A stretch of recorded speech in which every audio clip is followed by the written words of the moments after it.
Nagbuka siya dito. Ang baba. Walang ano ate, walang sili.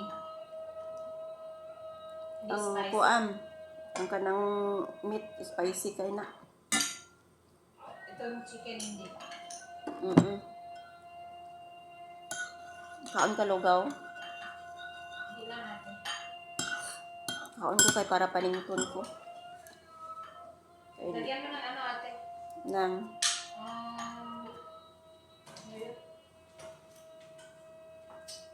Ano yun? gingerbell.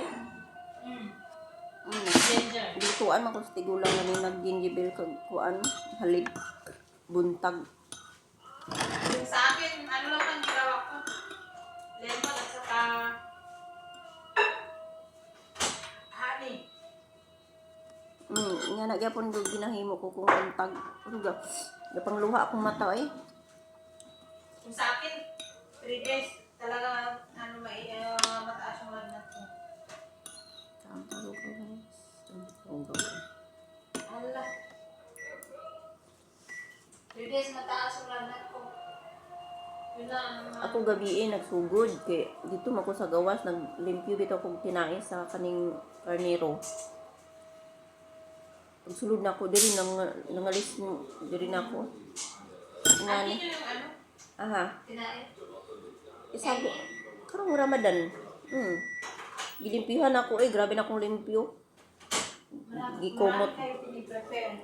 Gikumutan ko pag asin para mawala lang ang baho. Ilan ka ng ano? Mugani. Paano natin? Painit tubig. Tapos, lagyan mo ng honey, lemon. Yun lang. Mugani. Oh guys, kain tayo ng lugaw. Kasi may lagnat ako. Tapos,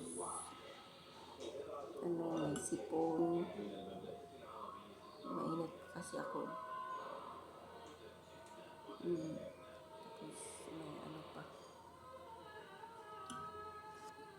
Kain na lang ako ng lugaw para masilig yung tiyan ko.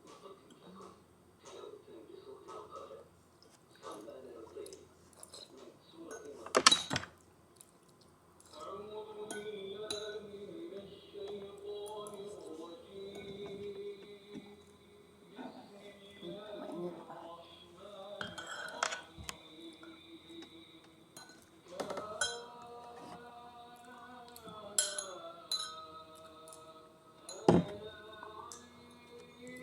Pag dito ka sa Abuldes, kailangan tibayan mong loob mo para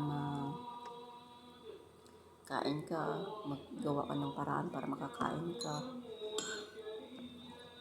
Kahit ano na lang yung mga kung mayroong moringa, yung ilagay ko sa coffee, sa tea para maano lang yung lagnat ko labas. Yan guys, thank you for watching. God bless you all.